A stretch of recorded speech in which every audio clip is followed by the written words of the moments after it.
tournament silence. Anticipation to see what... Oh, goodness! That ball have a family! Welcome back to High Sox. Reds talk, low IQ, High Sox. This is episode 21, my favorite number because of the mayor, Sean Casey. I'm Mitch. This is John. Salute to Johnny, the mayor. Salute to the mayor. Do you see that Gorilla Glue commercial with Sean Casey? I haven't. Is that recent? I just bought some Gorilla Glue Sean Casey commercial. It's a national advertisement. No. It's him, like the bat, like there's a broken bat or something, and he's like, you wouldn't Gorilla Glue a bat back together, but you could. And he like glues it, he puts the bat back together, and then he's like GABP, and he rips like a home run at GABP, and he looks good. He's wearing this orange Gorilla Glue like jersey and everything. It's fun. And this is a recent commercial. This is on Dude, now. yeah. Oh yeah. Really? It's been running for like probably less than a month, probably a month or almost 2 months maybe. You know, It's good. shout out Actually, to Gorilla Glue. It's a great product. I've used it to fix we have a bathroom drawer that it like kind of connects to, like Lego pieces almost, or like Lincoln Logs, really. Kind of like slide in. It's supposed to be a friction fit, but that friction fit was not working. Got some Gorilla Glue, been working like a charm, and I just used it last night actually because you know, like the little like drawstring, like little tidbits that are on the edge or on the end of it fell off. It's like a little plastic cap. I just Gorilla Glued that back, waterproof, so I can put it in the wash. No worries. It's set for life, dude. Great product. Gorilla Glue. Shout out to Sean Casey. Shout out He's a Sean great Casey and spokesperson. Gorilla Glue. Actually, I'm gonna pull this up right now and see if we could stream it. Yeah, man. Let's see. Sean Casey is just like, I know he was like your favorite player growing up, and what a great pick because he's an iconic Reds player. Even though he bounced around, you know, he was on the Indians before, and he went to like the White Sox, and then in his career with Pittsburgh, I believe. Is that right? I think it was the Tigers. I believe, because he was in that. Was he in that World Series? I can't imagine him in a World Series. I know, it's kind of hard to believe, especially after, like, you know, he was. I remember him as a good player, but I also remember him getting thrown out from left field. Okay, well, look, really know. That's not. Yeah, let's check this out. That's not a real thing. Like everybody likes to make fun of that and say like, oh, this is the only guy who got thrown out at left field, blah blah blah blah. Crazy. And it's like, but it was like he like tripped or something, like straight up. He thought he fell, lined right? out. He thought he lined out to, I believe, third base or shortstop, because one of them made a jumping snag, did not get it. Casey thought that he was out, and he was pissed because that was a hard hit ball, and so he immediately gets upset, maybe like throws down his bat. Yeah, and then he realizes it turns around. Yeah. See, so like it's like I think that's on his Baseball Reference page too. Only player to ever be thrown out from left field or something like that. I remember something wacky like that. All right, here it is. Everybody loves the crack of a bat. Some love it when a bat literally cracks in half. Now you wouldn't Gorilla Glue a bat back together, but you could. The big guy and I chose Gorilla Glue because it foams into the surfaces, creating an incredibly strong bond. Look at that product out. Let's give it a rip. JBP right there. It worked. For the toughest jobs on planet Earth. The only thing that's missing is him adjusting the batting gloves like he did with that in that banana ball game. He got back, which is just so iconic of him.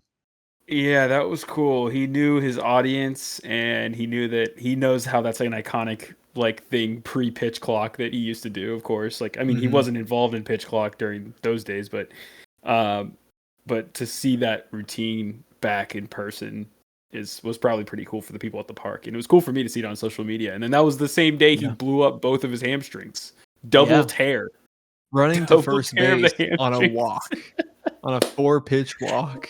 No, Yeah, wasn't it a drop ball or something, or No, like I a don't pass think ball, or it was it's drop a third strike? I feel, or I don't it's know. a Actually. I think it's a 4-pitch walk, but in banana ball rules, that's not a Yeah, free it could base. You be. gotta toss it around the infield.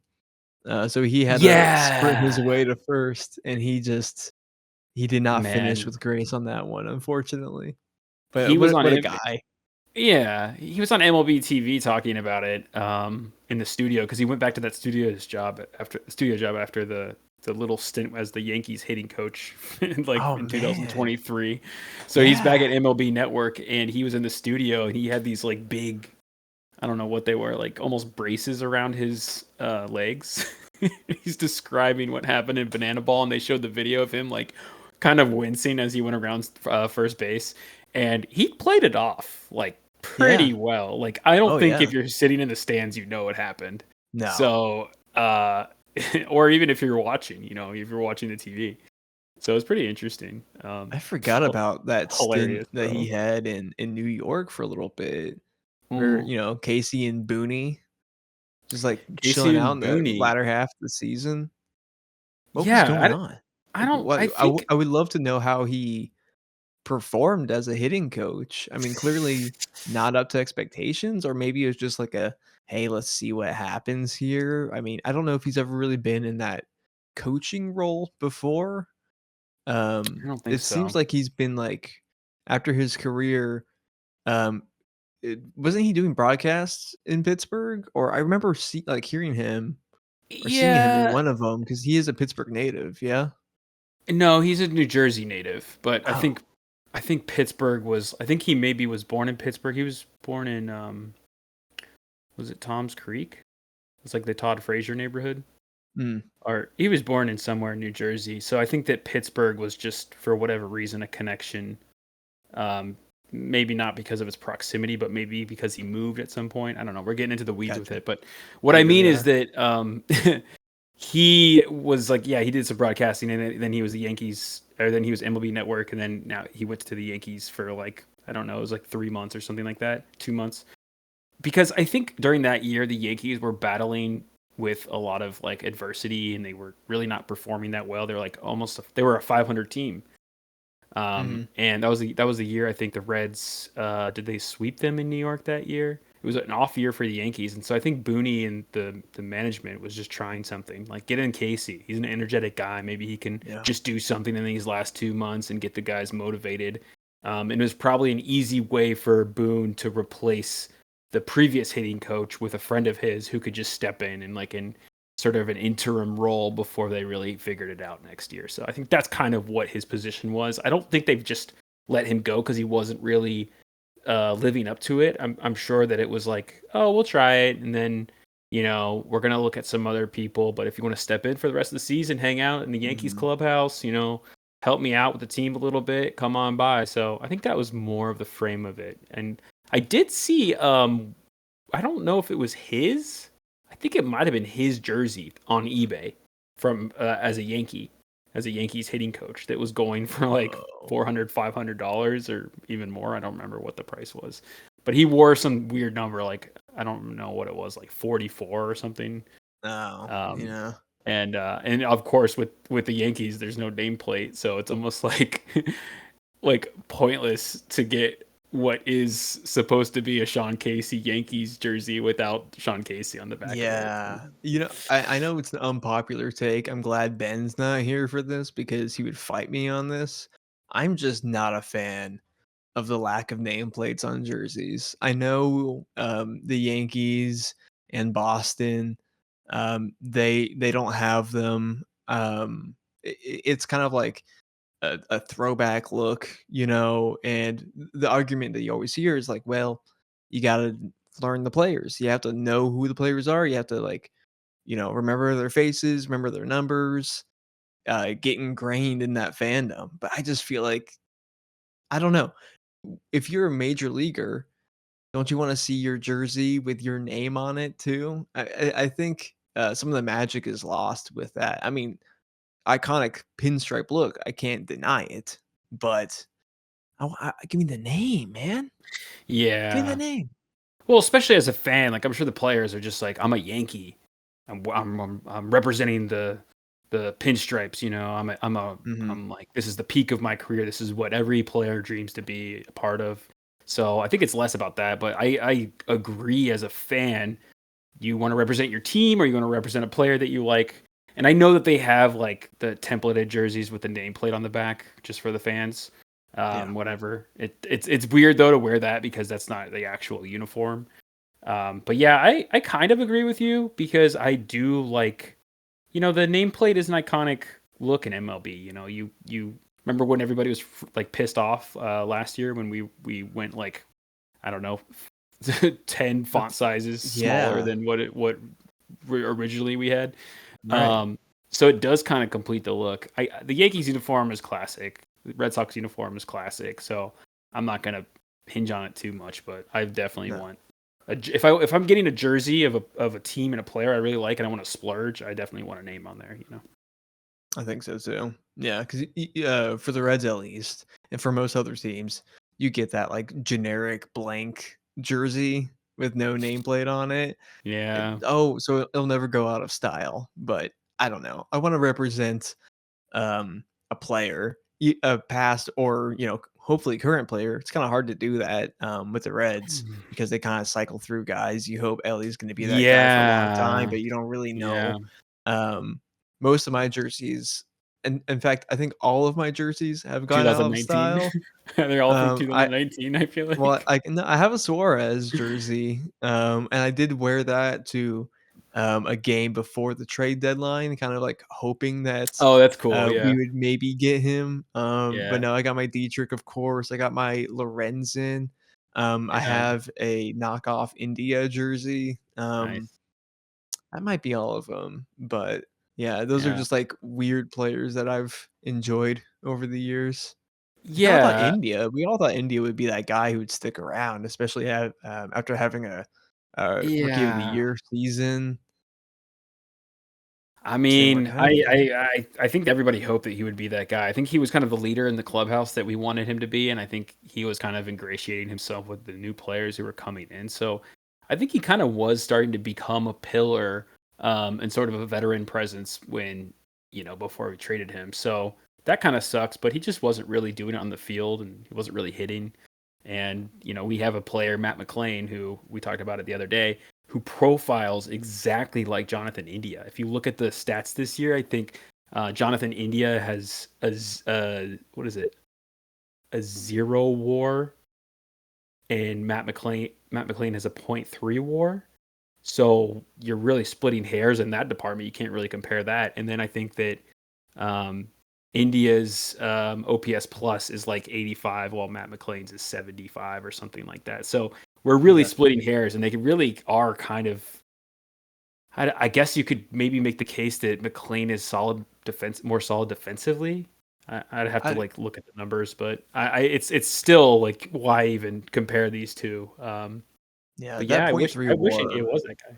Yeah, That point three WAR must mostly come from being in the field because he's a competent second baseman. He's not going to blow your mind, but he's able to make plays more often than not, I think. And just that other comparison is how they both had that kind of breakout rookie year.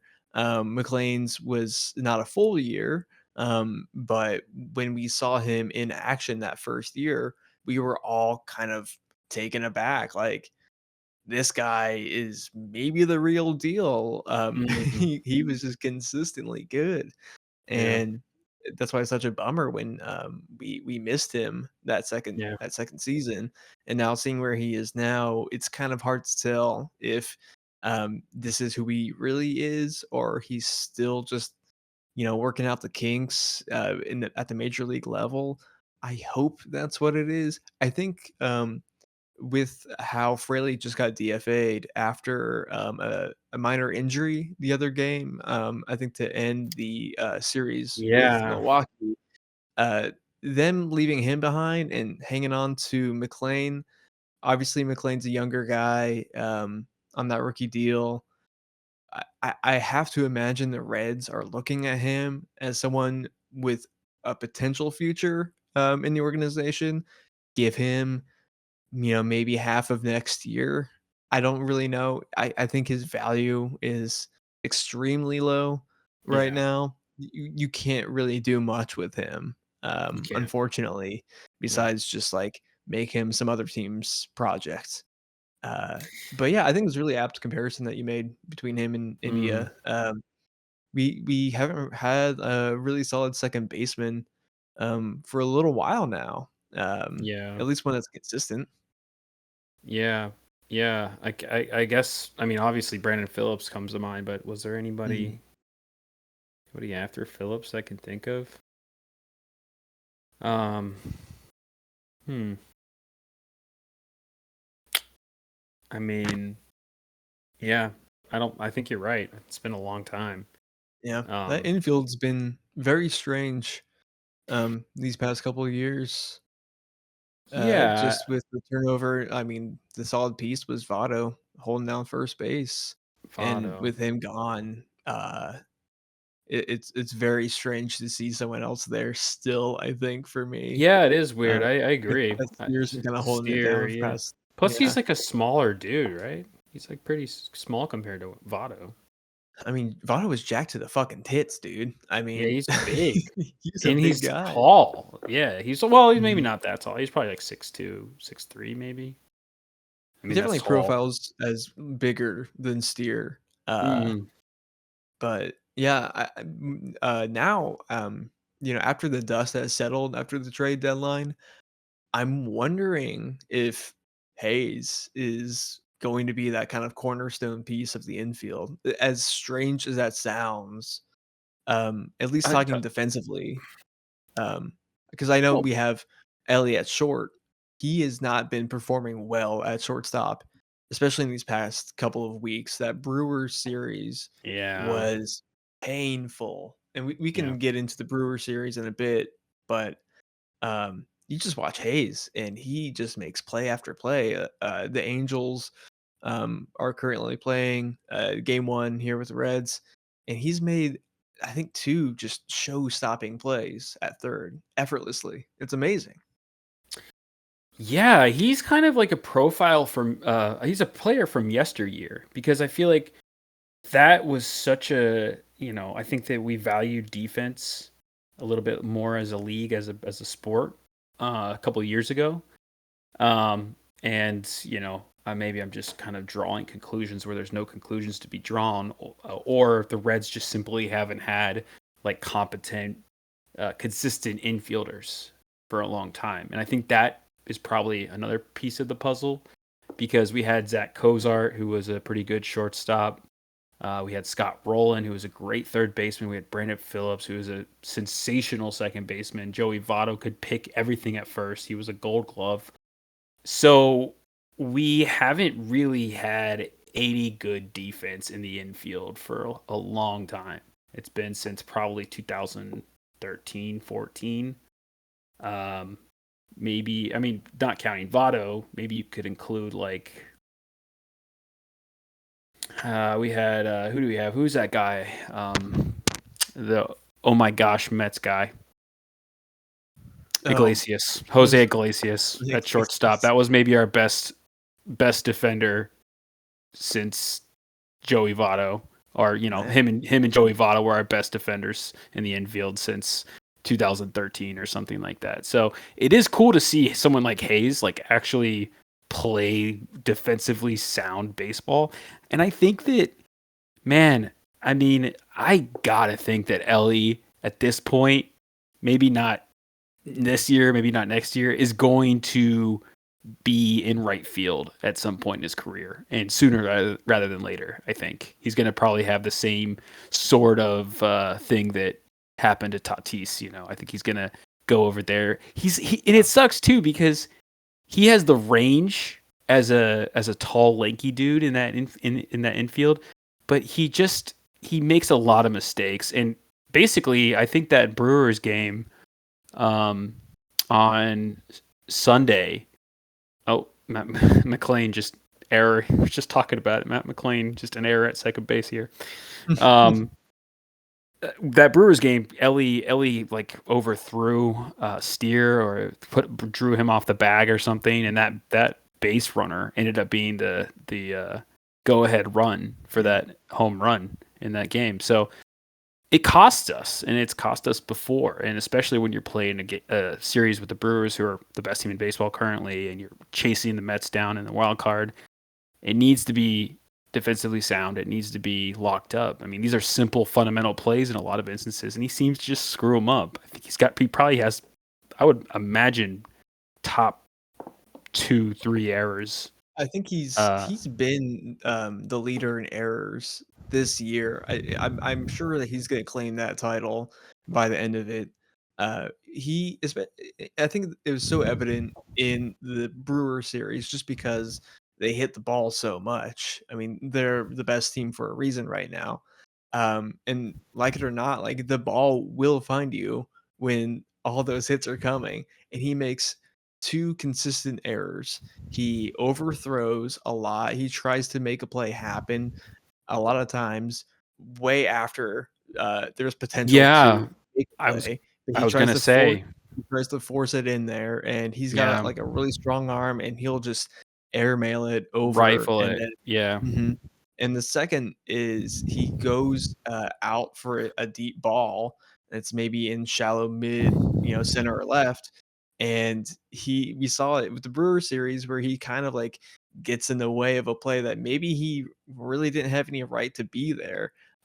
We've seen it a lot where he just goes way out of his that is your position. pet peeve, I think. Yeah, It is. It's really hard because that's always the left fielder's ball. That's his judgment call. As a left fielder, you got to make that decision and call yeah. off the shortstop when you're coming in. Yeah, so whether it's left field not doing their job, or it's Ellie overextending himself because he is that freak athlete, he can make those plays sometimes, just not all the time. And you need to realize when you need to let your teammates pick up the slack. You cannot be the entire infield as much as he wants to, and you cannot Yeah, force an out when there's just no chance. Like if he had the foresight to hold the ball, um, maybe some of the games that we saw this past week could have turned out a little bit differently. At least maybe a little closer.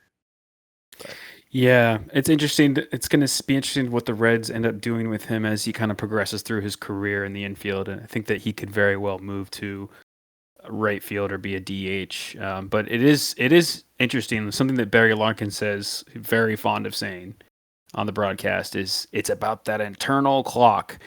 And I think that's something that kind of occurs naturally. You kind of know that you're going to have enough time. Like when you're throwing or when you're fielding your position, you've played that enough to know I have X amount of seconds to get the ball to first base. I can set my feet, and this sort of clicks with that repetition. And it seems like Ellie's missing some of that internal clock. Like he hasn't really timed it out, or maybe he overextends himself because, like you mentioned, it's flashy. He looks good making plays when he does make them.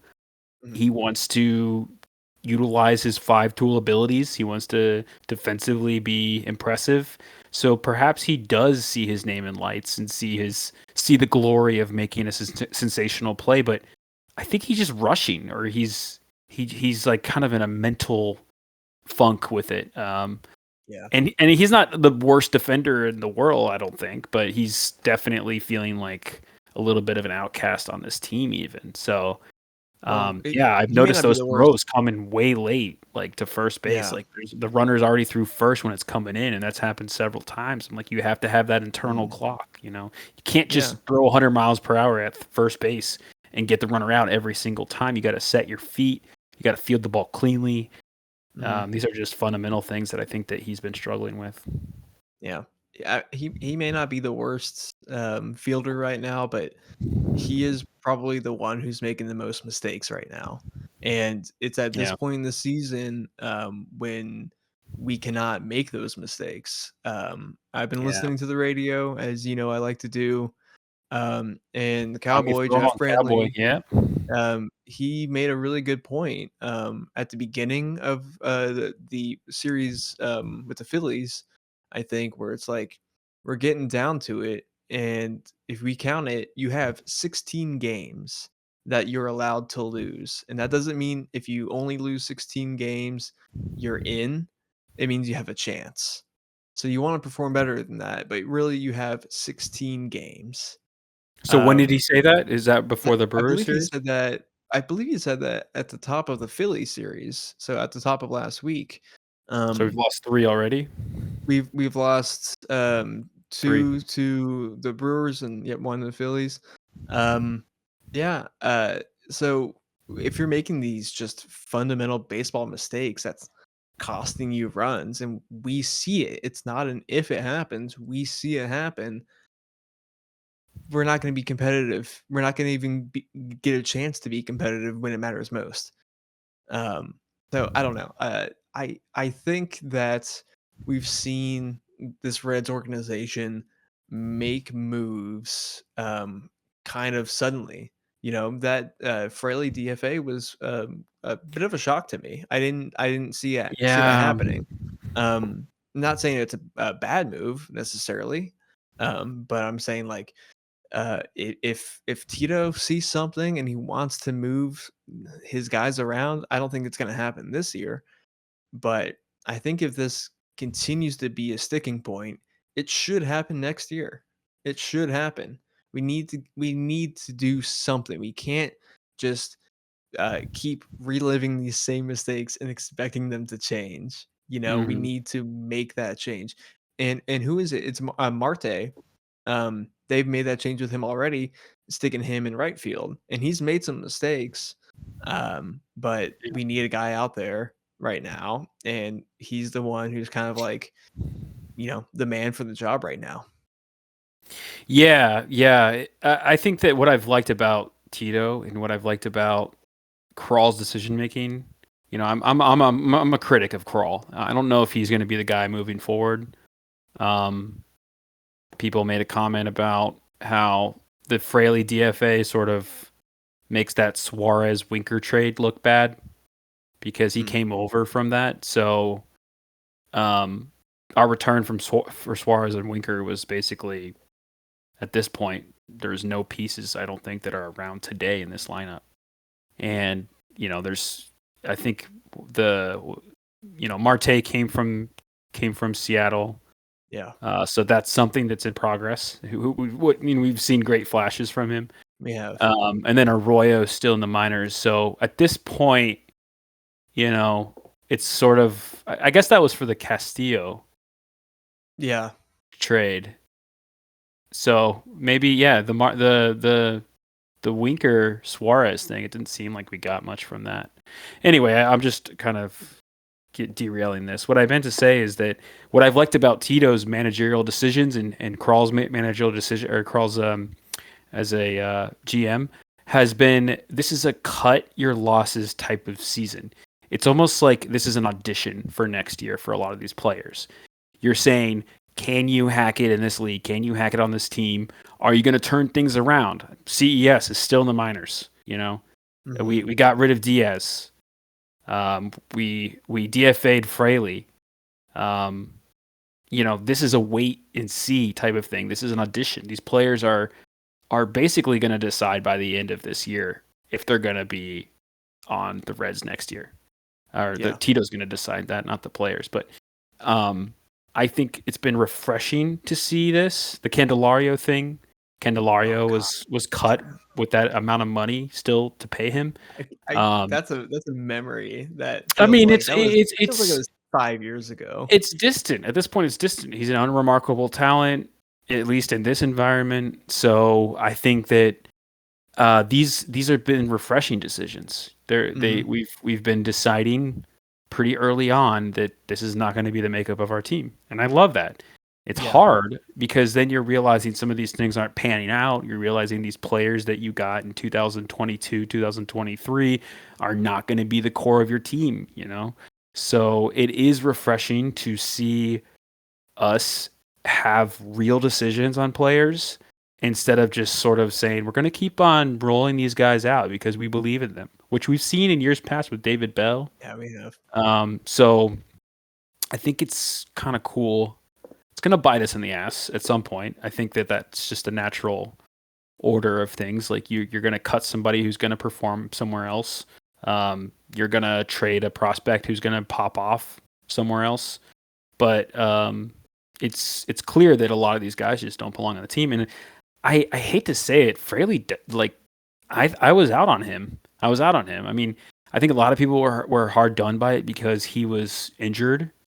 And it just seemed a little bit brutal the way the business was done. Mm-hmm. So I get it. I feel for the guy, and he played for the Reds for 3-4 years, something like that. Mm-hmm. I don't know.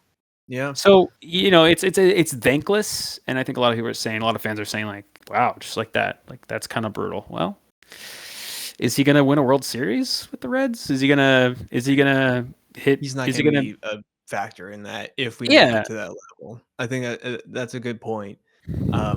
And I think what you said is true, that this does feel like an audition for next year. I do think that's a tough pill to swallow, though, because so many of us were expecting the Reds to perform better this year. And I'm saying this, and this is the best this team has been in a while. I know that's not saying much if you're a fan of a team that's been successful over the past 5-10 years, but we haven't really been in this spot when we are kind of like fighting for our lives for a playoff spot, and in a couple of years now, where it feels obtainable, so it does suck that, like, honestly, if we make a wild card or we don't, I think at the end of the day, Red's organization is not looking at that and saying that, oh, we didn't make it. That was our plan all along. We're gonna have to really shift our our lineup and really shuffle these guys around. I think they're just weeding out some guys, and if that is what they're doing this year, then I hope we've seen them, I think, in hindsight now, do pretty well at the trade deadline this year. I'm pretty happy with the pieces that they got. I think they're pretty solid. Yeah. We're gonna need to see them do something after the season's over. If we're not playing in October, we need to have a game plan of who we're going after, who we're willing to pay, who we're willing to give up if a trade's involved. But really, I think it's about like going after any key free agents. Isn't Schwarber up Yeah. at the end of the season? Schwarber is. That He's up at would the end of the be season. that would be a crazy get. That would be I a know. insane get. I don't think it's gonna happen. I'm gonna be Yeah. realistic, but I do think that if we get someone of that caliber, wow, that would be huge, because we could use a guy like Schwarber. And I'm Anybody sure who can there's hit home a runs handful of other guys consistently, too. yeah, We haven't had that. welcome them. We just haven't have had not that. had that. Joey Votto was like our biggest home run threat, and he wasn't even a home run hitter. No. So, I mean, we've had nobody who can hit bombs. So, Really, I would I love want to that. say since Suarez, where Since Suarez, yeah, he was the definitely last since guy Suarez. who he was that power bat. Yes, He was and that dude. I would love someone like that right now, because I think I was talking to Ben where maybe he was against the Phillies, but we are just saying, like, it just looks like this is a team of small dudes out there for the Reds. This is a small No, looking yeah, team. they're all like tiny. Yeah, Yeah. there's no I think chunksters.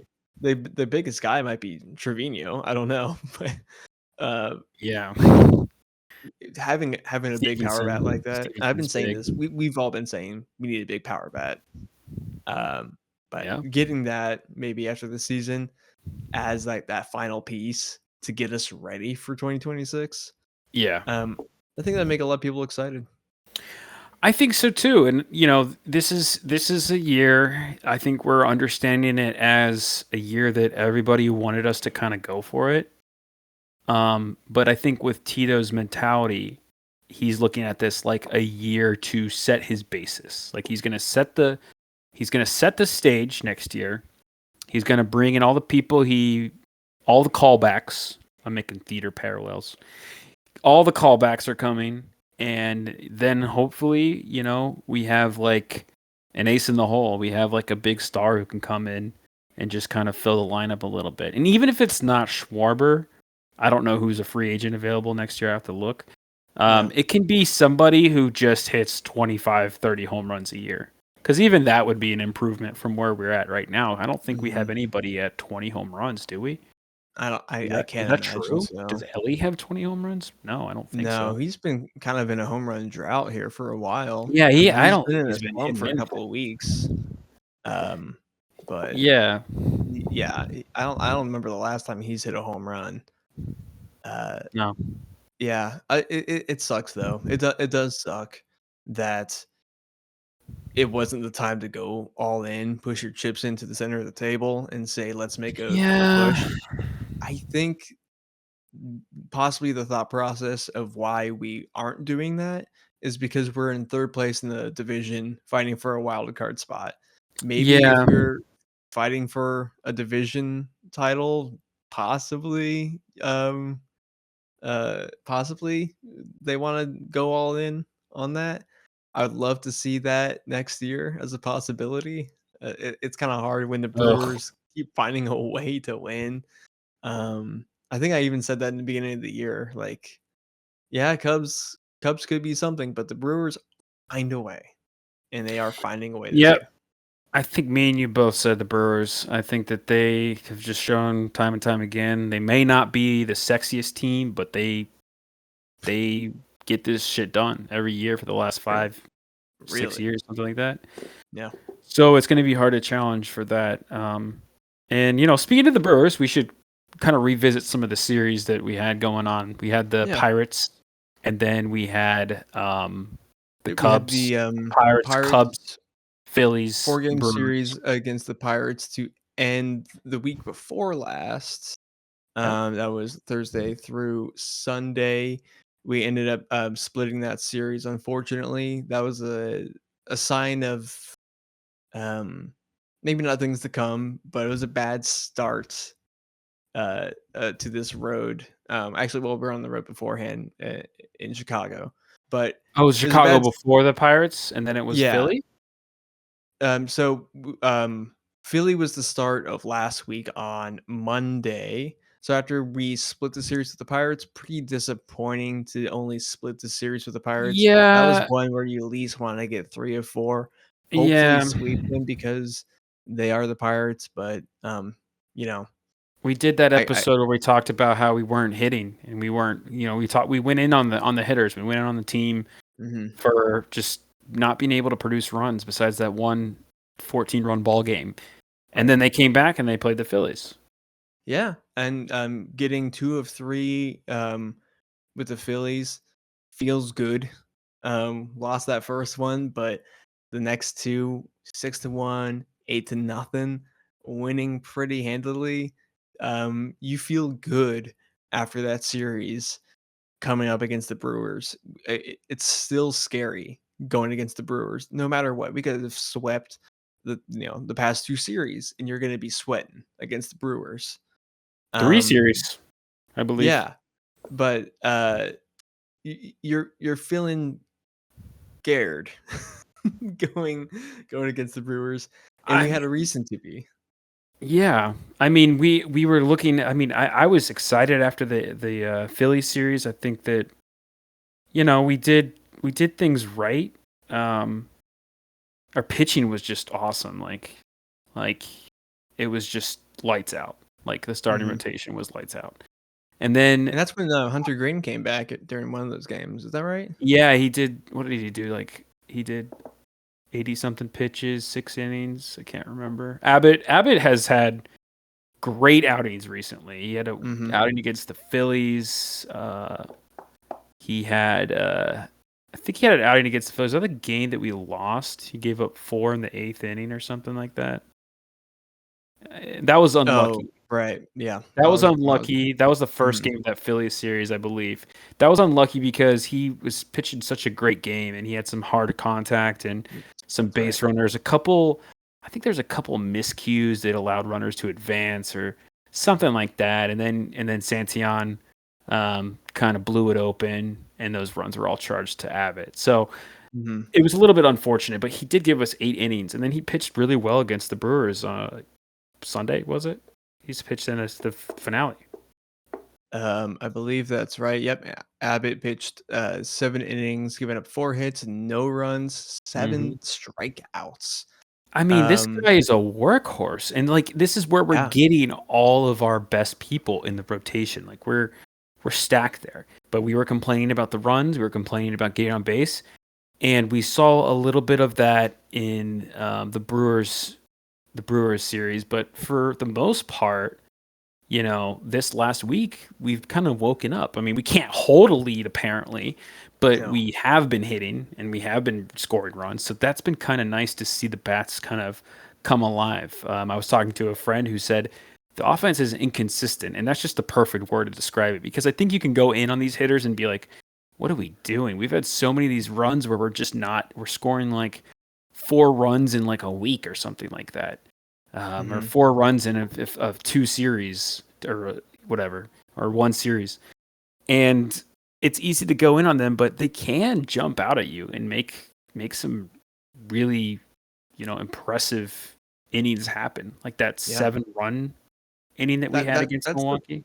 perfect example of both the proficiency of what this offense can be and the inconsistency, because uh, watching that game, the first 2 innings, get 1 in the first, and then go on a 7-run tear in the second, you are feeling on top of the world as a Reds fan.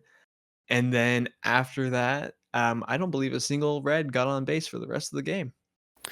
Maybe one, but it was lights out after that. The team had completely given up, and the Brewers were just able to crawl their way back and get a 10-8 victory at the end of the day. I think you saw maybe a little bit more consistency in that next game. It was 6-5 Brewers win. Um, the Reds were hitting. You can't say that they weren't hitting. They got 9 hits that second game compared to the Brewers 8. Only turned that into 5 runs, but that went into extras, and they were fighting. They were fighting and got into the 11th inning, still fighting, and just came up a run short, unfortunately. Uh, Yeah. it sucks to see that. I think every Reds fan, their feeling of the Brewer series is just complete heartbreak, because we did have 2 games. Well, really, we have 3 games here where the Reds had a great chance of winning, and Mm. only one of them turned out to be a win. Yeah. And again, that last game was a hard fought one where we were down, went into extras, and we just barely scraped by with the base hit from Yeah. Hayes there. When Pagan gave up that 2-run shot, I was sitting on the couch. I was about to leave the house, and I was just like, "You fucking kidding me? You got to be fucking kidding me!" Like, of course, this is the end of this kind of trivial record that we've maintained. It's impressive that we haven't been swept this year, but it is a little bit like, okay, that's a fun little accolade, but we want to make it count somewhere else. So it does suck. It did suck to see that home run happen, and I really thought that was going to end, and just brutal to be swept by the Brewers, who you really had like a lot of hope for going into the series. But then they found a way to come back, and that throwing that runner out on the bunt at third base to get their lead runner in the top of the 10th, that was also huge. So Trevino, that was his Trevino, game. that was. I thought they could have reviewed that. I'm not sure why they didn't. It looked really close. But they got him out there. So like we turned it around offensively. We were were able to get right back into that game. That was just impressive as hell. And I think that series, while it is heartbreaking and you want to compete and it's another series dropped to the Brewers, of fucking course. We've only beat them 4 times out of 13 this year, something like that. So it's like, it sucks to see that, but at the same time, I think that there was a little bit more positivity after that last game, because one, you keep that kind of fun little didn't get swept card token, and you beat a really good team in a comeback victory, and you end their 14-game winning streak. Yeah. So I think there was a little bit of levity after that third game. I think there was a little bit of hope and a little bit of a deep breath. Okay, look, it's not all that bad. We were playing a really great team that's going to be, at this point, probably the best in baseball. Yeah. And you came out still in this hunt. So I think it wasn't all that bad. I think we all sort of predicted that the Reds could fall short of this series, and they did. But like you said, they battled, and that's what you want. As long as these games are close, there's always a chance. And as long as you're playing like that for the rest of the year, then you will also have a chance to get in that wild card spot. Yeah. I mean, as impressive as that 7-run inning was, dropped my mouse there. As impressive as that 7-run inning was in game 1 of that series, what really impresses me the most maybe is just how hard the team fought when they were down in the last 2 games. Even though they only won one of those 2, we did like battle in extras. We were getting runs and extras, and when we were down in that game 3 in the 11th inning, when all kind of seemed, or in the 10th inning, when all seemed kind of lost, like maybe we aren't gonna win this, morale is down after your closer, who's been great this season, gives up that home run to make it a Brewers, like, their game to lose. That was a meatball too. Yeah, it was. It was like right down Broadway. For the Reds to fight back offensively from that was really impressive to me, and it's something that we need to have, because we are going to be down. We have a lot of tough games ahead. If we want to stay in this, we need to bring that same energy to the Dodgers, to the Cubs again, to more division. Like we have to face our division Brewers again, all the way through. All teams again. We even we have to play the Mets, who right now is that team that is like step in step with us, trying to do the same thing that we're doing. Like, that's a team that's been very up and down this year. Thankfully, they've been down recently more than they've been up. We need to bring that same energy. When we're down against those good teams, we need to feel confident that our guys can claw their way back, just like the Brewers did in game 1. Like, we need to be able to fight into the very end.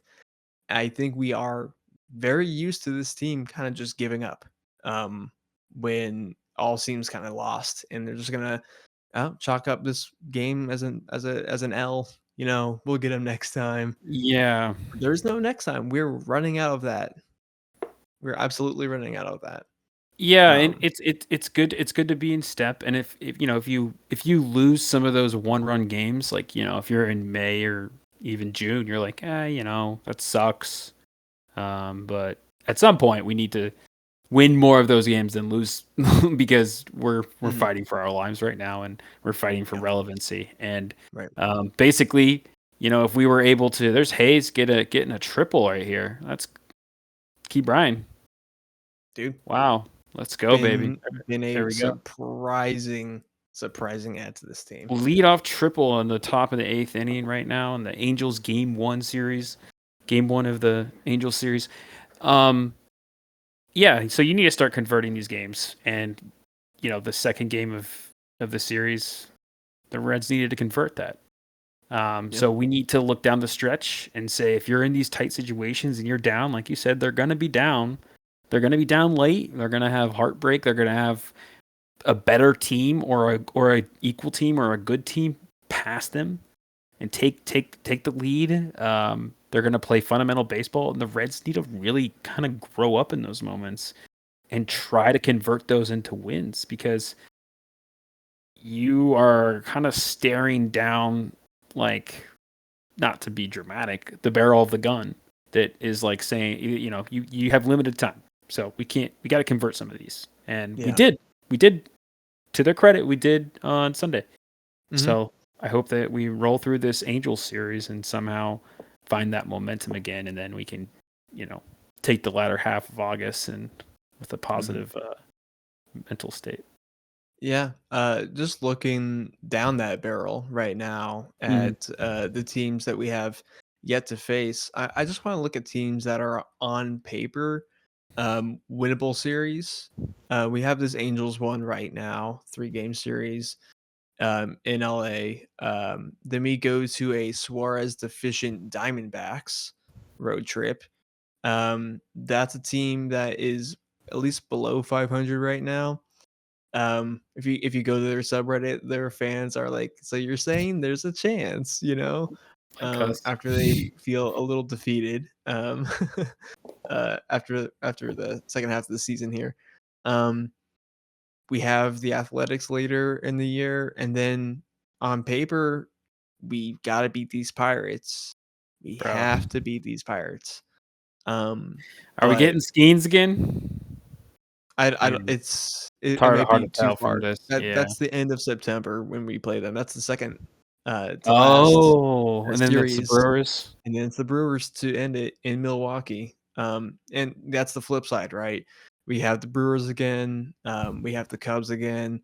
The Blue Jays have been a great team. The Dodgers have a great team. It's going to be another MVP year for Shohei, like it or not. He's going to get his fourth MVP this year. It's Third? just inevitable. It's going to happen. Is I it know 4? I think it's the 3. I know he won 2 in a row. I think And he didn't win last last 2 year years. because he was hurt. He still played last year. I want to say he still won it last year. Yeah, maybe he did. Yeah, I want to say he got 2 in LA and maybe 1 with the Angels. I think it's 4th. Wow, Yeah. that's crazy. So he's on Shit, one of the best teams in he's baseball so right now. good. Damn, bro, I haven't He- been paying attention to him at all. Yeah, dude is a monster, and we Oh, have to face God. them in LA next. So that's not going to be fun. And then I've mentioned the Mets before, that team that's fighting us right now, Padres too. It's going to be more tough series ahead than what should be easy quote unquote series. So this Brewers set of 3 games, as difficult as it was, as fans and the team knows this, I'm sure, we just have to expect way more of that for the rest of the season. We have to really rise to the challenge. I think that's what makes it Yeah, seem like an insurmountable, hurdle that we have to get over to get a chance to play in yeah. October. But that's why even this Angel series is so important, because you have to squeeze out as much as you can from these more downtrodden teams. Mhm. We need to beat these teams. Yeah, and you need Steer. You need Steer to kind of get back in the swing of things. No pun intended. You need some of these guys that haven't been good to step up. I mean, you need McLain to, if he's going to be on this lineup, if he's going to be in this lineup for the rest of the year, we need everybody to make some improvements. As however marginal they are, we need to make those improvements happen, because it's going to be, some of these teams are playing much more fundamental baseball than us. The Brewers are playing baseball on a different level. We're not even in the same league as them at this point. It's just they are playing like a well-oiled machine. They're playing with everything. Great defense, great pitching, great offense. And it's not a spectacular lineup. It doesn't look like it on paper, at least. But they're just playing well. And I think the Reds, if they shore up some of their offensive woes, shore up some of their defensive troubles, we could have like a real shot at some of these wire-to-wire games. So we'll see what happens the rest of the year. We have a lot to fight through, a lot of adversity. Like I said, this is the year where I think Tito's going to get his players that he wants and cut the rest, or, push them aside, DFA them. I think that these are going to be hard decisions after the end of this year and maybe even before the end of this year. So we are kind of narrowing down what this team is supposed to be. And we're going to see that the rest of this year. And we'll have better answers, I think, about who these Cincinnati Reds are in October if we get there, and by the start of 2026. Yeah. So we'll see. There's a lot going on with this organization in terms of personnel. I think there is a strategy here, which has been good to see. I think it is frustrating. Ben and I were talking about it in the chat the other day, how, we are a small market team and our hands are tied a bit. While that's true, I think there is some bigger and better things we can do as an organization. But it does seem like there is a plan right now with Tito and Krall. So I'm willing to see that out. And I hope these Reds can see out the rest of the season in a positive way and win those really close games, because we can almost taste coming back to the playoffs. And I think we all want it. We all really want it, especially with the Bengals coming up, getting destroyed on defense. And, FC Cincinnati playing really well, actually. But if you're looking, because I have an answer to this. I would love to hear what you think. Just by an off chance, let's say that we are Sean Casey and we are being brought into this organization late in the year as just like, hey, we need your advice. We need some spark to bring to this team to, see if something can happen. What do you say? Because what I want to say is, we need to wake up a little bit. There are too many times when I see, I'm going to pick on Ellie because it happens. And we've talked about his woes on the field, but I've seen it behind, like at the plate too. There is an at bat that happened with these Brewers, where he is in a chance to make a big impact. I think in extra innings, maybe is a man on base, the tying run on base or something like that. And he looks at two strikes right down the center of the plate, does not swing at either of them, and then he swings at a ball in the dirt. We need to wake up. If we are down and we need to hit the ball, we need to make contact, we need to get on base, we need to advance the runners, we need to be swinging at a pitch that is in the zone. Not even just in the zone, directly in the center of the zone. We need to take those opportunities, because most times these other teams are not going to give it to you. These other teams are not going to hand you a ball placed on a tee and say, go wild.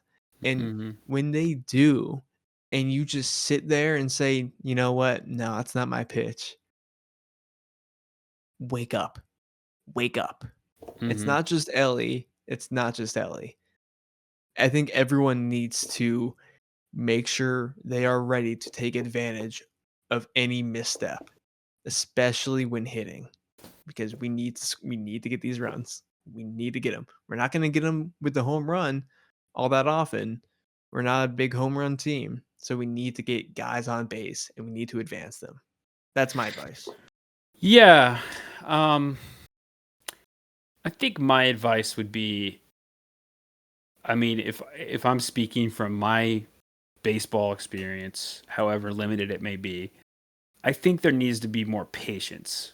I think needs to be, you need to go up to bat with like a kind of a a calm heartbeat, a low beats per minute. Like you need to go and just calm down. You're not trying to necessarily change the game in one hit. You just got to keep it moving.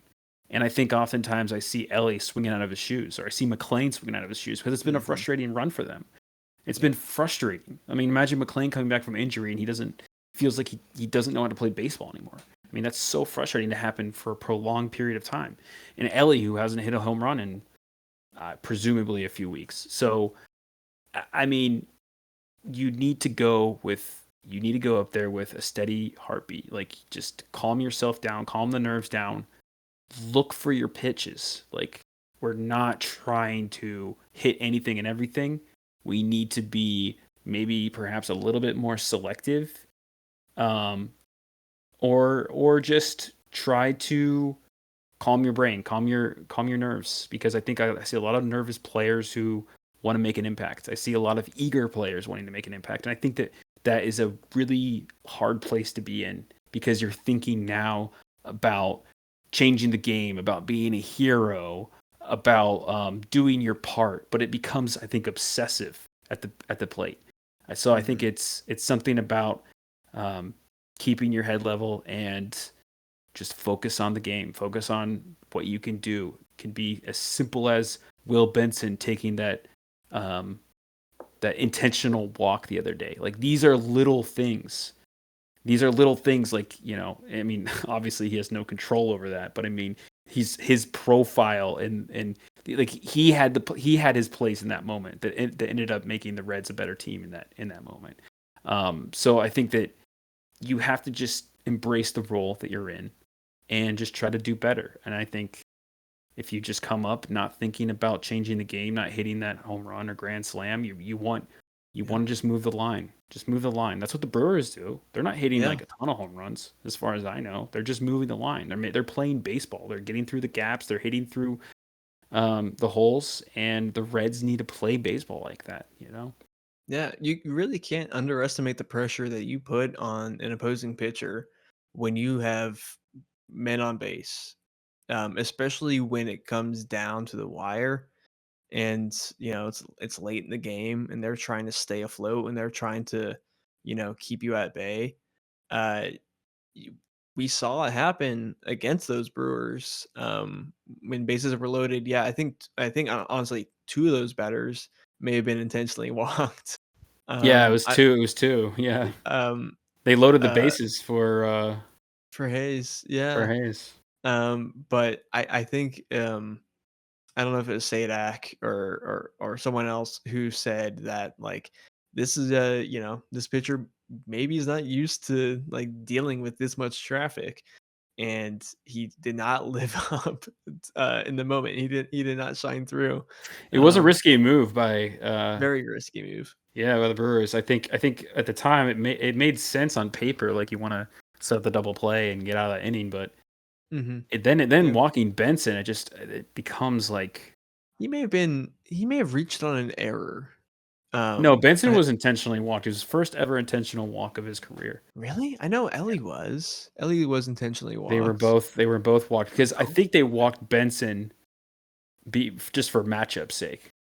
It was a matchup thing.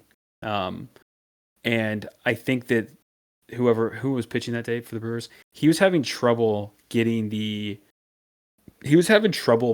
to left-handers because he was running that slider or whatever it was on the outside corner of the plate, and he was missing. So I think he felt uncomfortable throwing the fastball. So he walked Benson and Ellie because they were both going to bat left and Hayes was going to bat right. So I think he wanted to use that off speed on the corner of the plate. So maybe he could get some soft contact in the infield or something like that. But but I don't remember the pitch, but Hayes obviously ripped it up the left field line.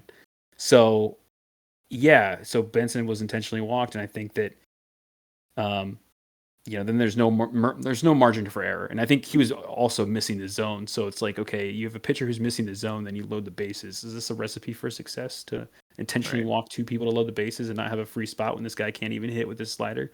So again, that's exactly what I'm saying though. Like, when they're gonna give you that opportunity, if they're gonna make a Take mistake it. or make a risky move, you have to make them pay for it. And that means if they're throwing, I would love to see honestly more first pitch swings.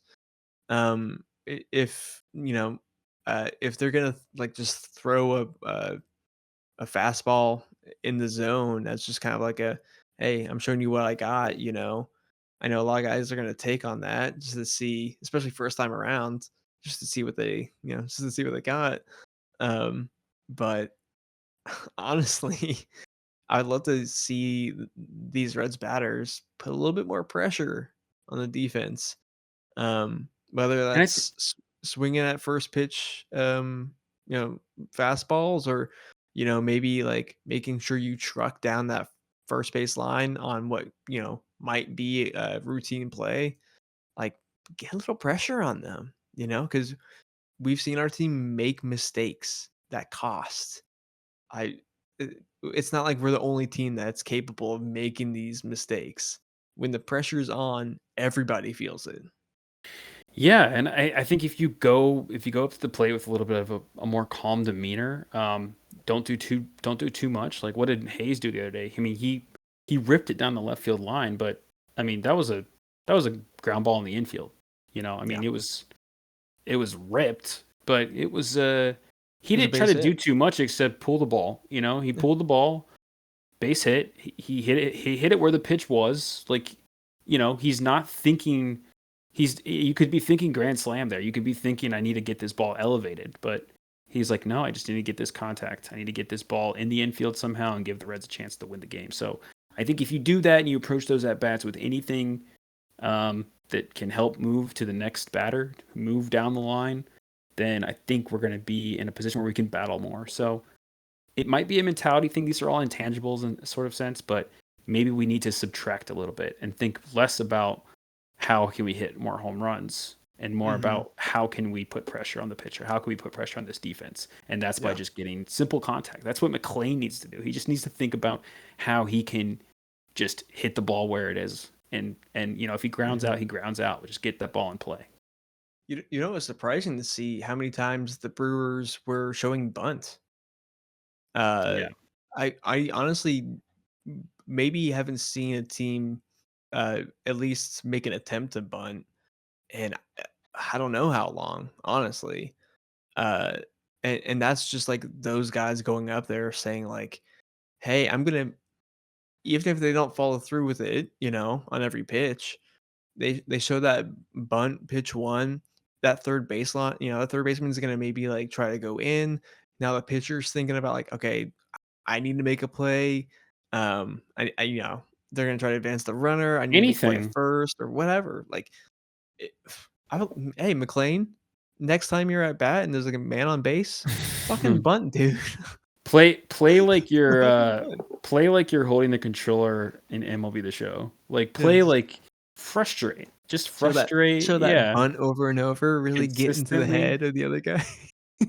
Yeah. I mean, it needs to be a mental game. That's what this is at the end of the day. And like we are kind Mhm. of talking about old school National League baseball. Like that's what we're talking about. We want to talking about playing small ball because I think the Reds kind of they played a little bit of that this series, but Yeah. I mean, I hope whether they they can. want to or not, that is the team that they are, I think.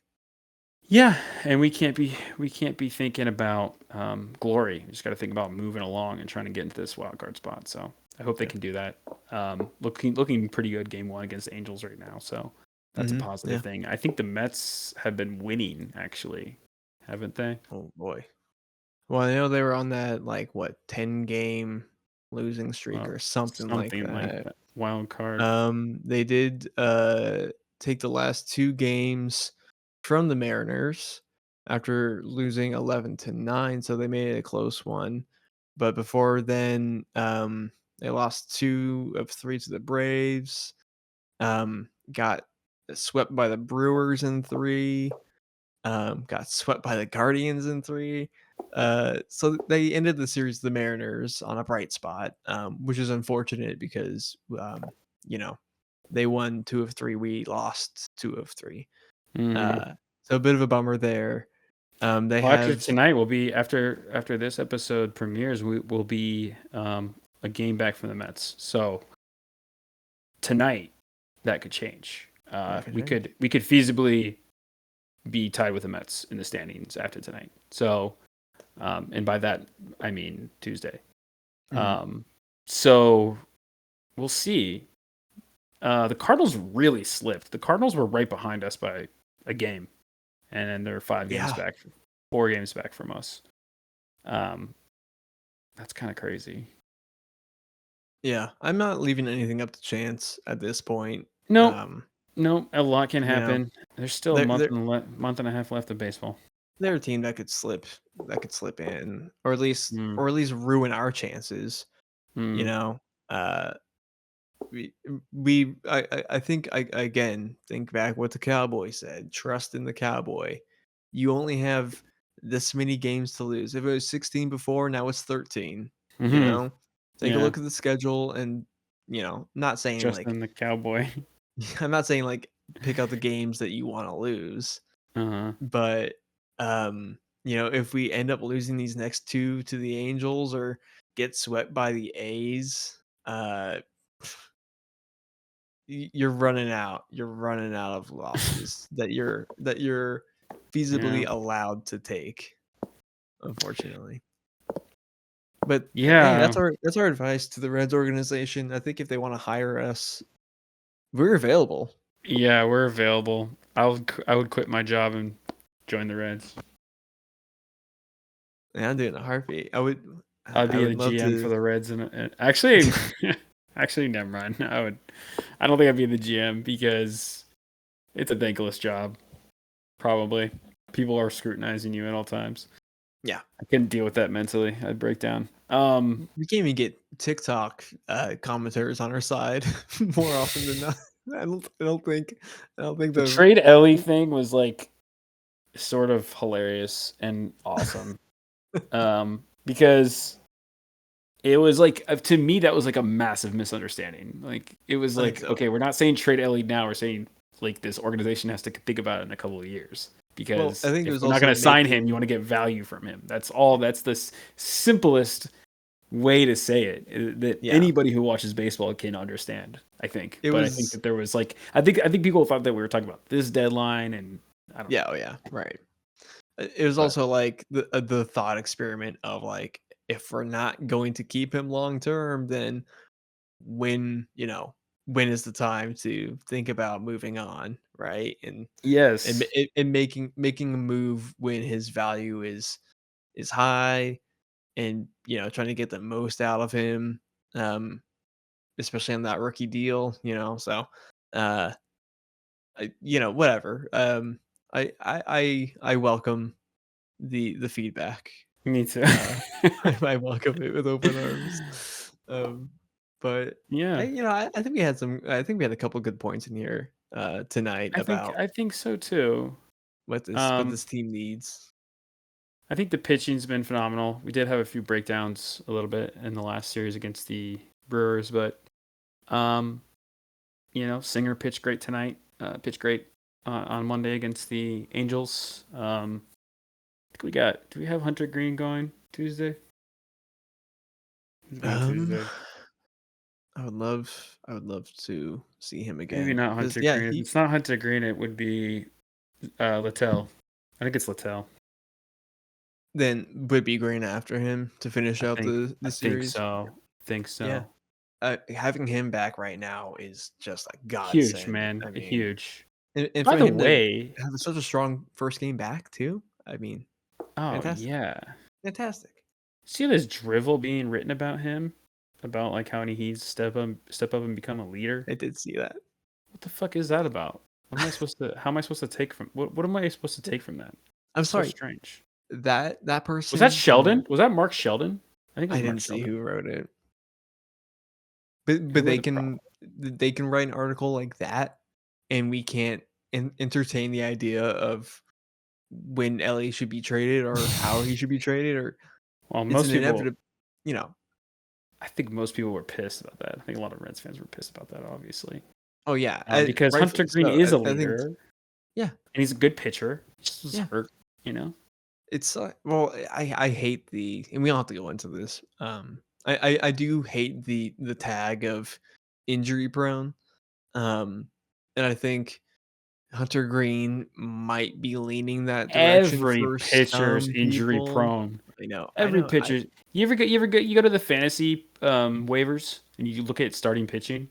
Yeah, you'll see Basically, some big like names up there. the highest rostered people are who are on waivers Mhm. are like all injured. 60-day, Yeah. 15-day, whatever. They're all injured, and it's hilarious to see. You're like, this is a problem with pitching. Like, it's not unique to Hunter Yeah. Green. Yes, Wasn't- he's missed some big opportunities, and having a complete year could net him a Cy Young. So I think so. understand that there's frustration, but at the same time, it's not like it's unique to this individual. At least we hope not. Yeah, Zach Wheeler was the latest one Yeah. of those. Although that was a Yeah. blood clot in the shoulder. Blood clot in his shoulder. I don't Very know if that's strange. is that a baseball injury or was it something unrelated to that? I don't know. Can you get a blood clot from pitching? I'm I the don't know. wrong Maybe- dude. I should not maybe even you- be giving advice on We shouldn't- baseball. I we mean, shouldn't even talk. That's gonna be a blood clot. Is it a baseball injury? For all I know, sure. Who I read knows? that and I was like, what? Yeah, Hunter Green's going tomorrow. Oh, tomorrow. Okay, great. It's Kyle Hendricks.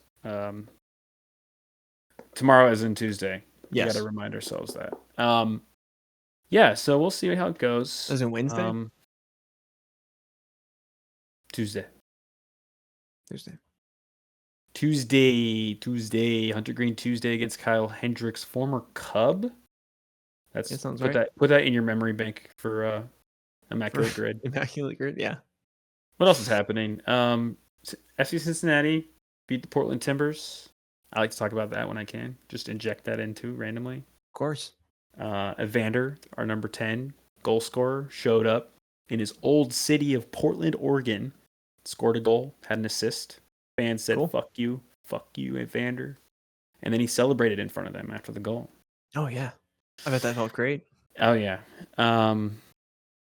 Premier League started again. It's cool if you like soccer. Fantasy football starting up. People are starting that shit up. Draft 1 of 2 for me happened.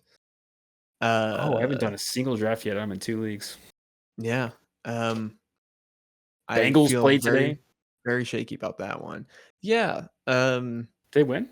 I'm trying not to be too down on the Bengals defense. It's a popular thing to do, but it's preseason. It's preseason for a reason. The Chiefs lost their first preseason game. I mean, Who? the Chiefs. Who are the Chiefs? They're from Taylor Swift Kansas team? City. It's Taylor Swift's boyfriend's friend. He's the quarterback there.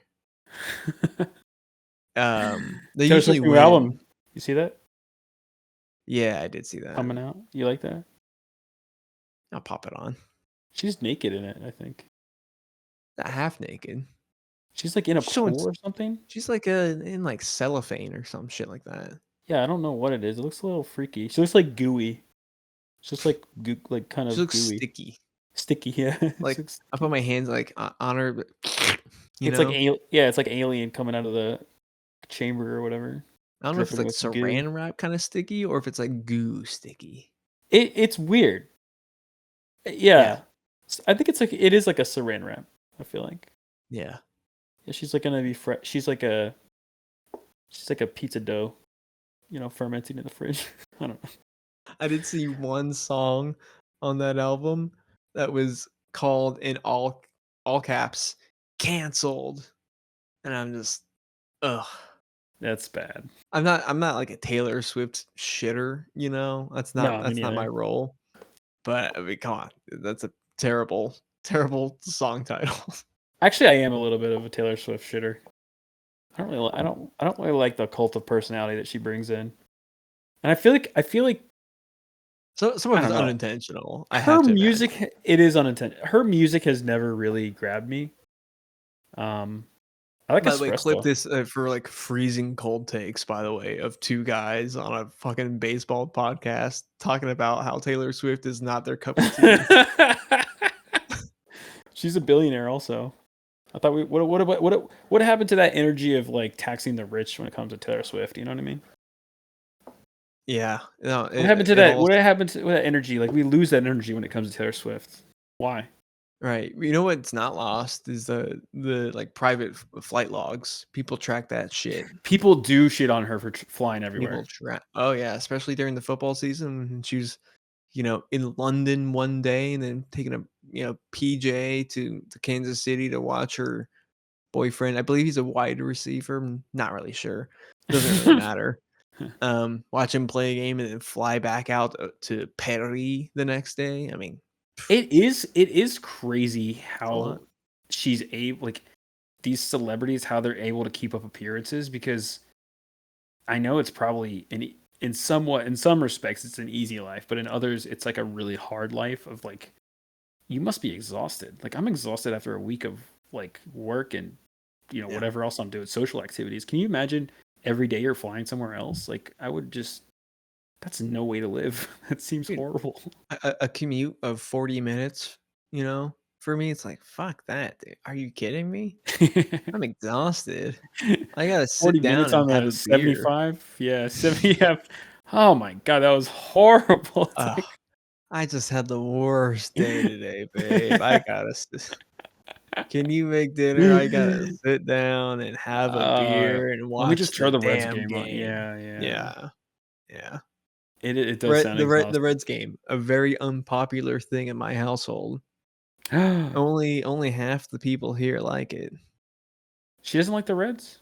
Hates baseball. Oh, Hates I didn't know baseball. that. Wow. She will sit through some football. I feel like she She likes watched football kind of. she kinda we watched the, season 2 of Quarterback on Netflix. I can't watch another sports documentary, bro.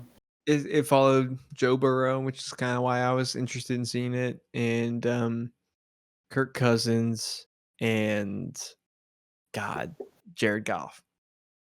And she loved watching, the downfall of Kirk Cousins and like, riding high with Jared Goff and his hot wife. She loved that part. Jared Goff's hot wife. Who's his hot wife?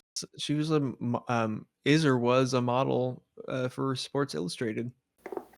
Hmm. And when he won his first game as a Lion, there's a video that's floating around out there of they were filming her on a on a photo shoot on a beach in her bikini, Hmm. and after they won, she's jumping up and down, and that got posted online, and Oh, of course. people were like, "I'm a Lions fan now. Yeah, of course, yeah. Love it. Man, I hope Jared Goff wins every game now." Jamie Lee Curtis energy. Oh, absolutely. You love Jamie Lee Curtis, dude. Hey, man. I mean, I don't You know why love her. everybody that clip came out. Everybody's like, "I wasn't familiar with your game." Like, bitch, you weren't. Like, come on, bro. She's a very attractive person. Mm-hmm. Anyway, Yeah. I Yeah. don't remember the last Reds thing we needed to talk about. That was it, I think. We're just I talking think about other sports. we really covered it all. Did the Bengals win I this don't know. preseason game that doesn't matter? Does it? Yeah, it doesn't matter. Let's just put that out there. You know, I Does not saw matter. some Commanders fans it's like They just did. going good. I saw Commanders fans going ham in the stands and cheering like I was like I couldn't ever get that excited about a preseason game. Hey, doesn't- Jaden Daniels had his breakout game last year against the Bengals, where Yeah, they upset us. that was In a a really shootout. bad loss, bro. That was I think Evan McPherson missed Yeah. that kick that would have won the game.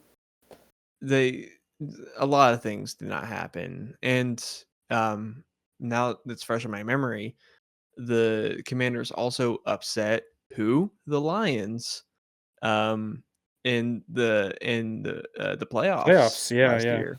Mhm. So I mean, these fans have a lot to be cheering about. They're excited.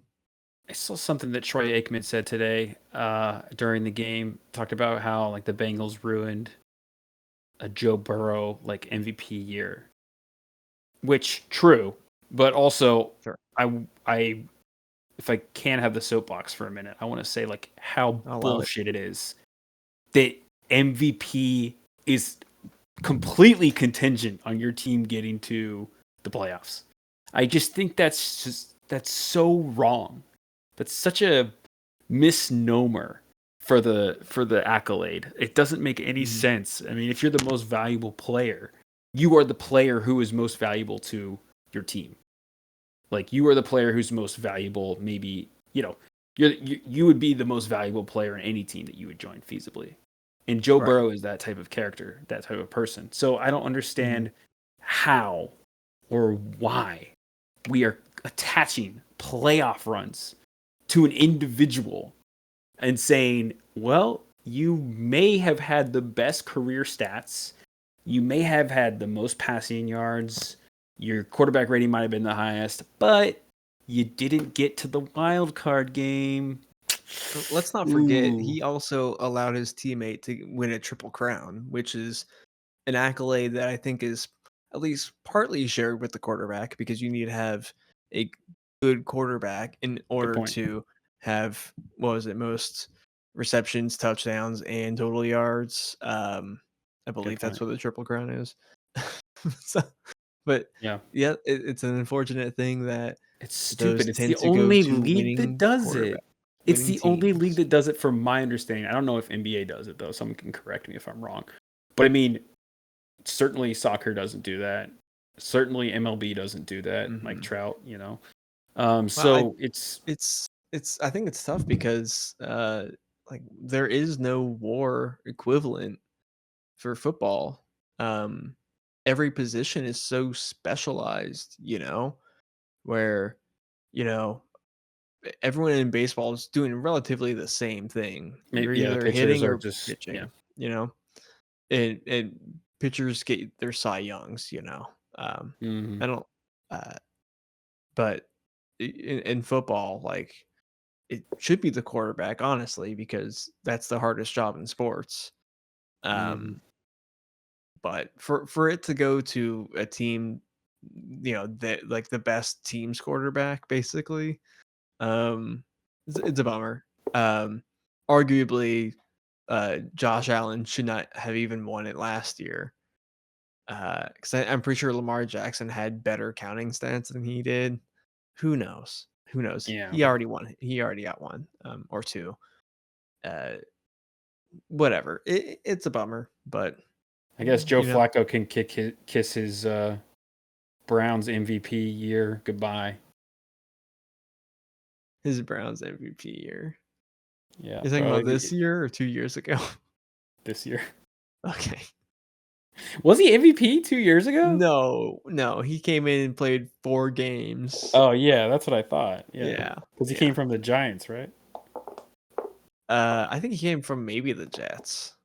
Jets. Not Or the Giants. I know the he Jets. was It was the in Jets. Denver before then, after being in Baltimore for a couple of years. And maybe Denver and Jets. Who knows? Doesn't matter. It was the Jets. Yeah, you know where he was last year? Zach Wilson. Joe Flacco was on the Eagles? The Colts. I thought he was a backup for the Eagles. He was sharing a starting role, and did not play well. Anthony Carson Wentz. Oh, is Carson Wentz around? Carson Wentz was backup for Kansas City last year. I need to study up. Yeah, study up, bro. I mean, don't draft Carson Wentz. But I'm not gonna draft. All right. Yeah. I think that's all we have. Yeah, we've rambled on long enough. Ramble on, sing my song. All right. Reds, wrap up real quick. I don't know. I mean, looking okay. This is the same conversation we have every time. Yeah. Let's see if we can tighten up those infield plays, Ellie, and also let's try to win some of those games that are close. That's what's going to put you apart. Yeah. Win the games you should, and fight for the ones that you shouldn't. That's kind of where we're at. You're wise as fuck. dude, I got all the Got a good melon on you. it's all in here, man. It's all in Yeah. here. And listen, no matter what happens, keep your hopes high. But keep them socks higher, boy.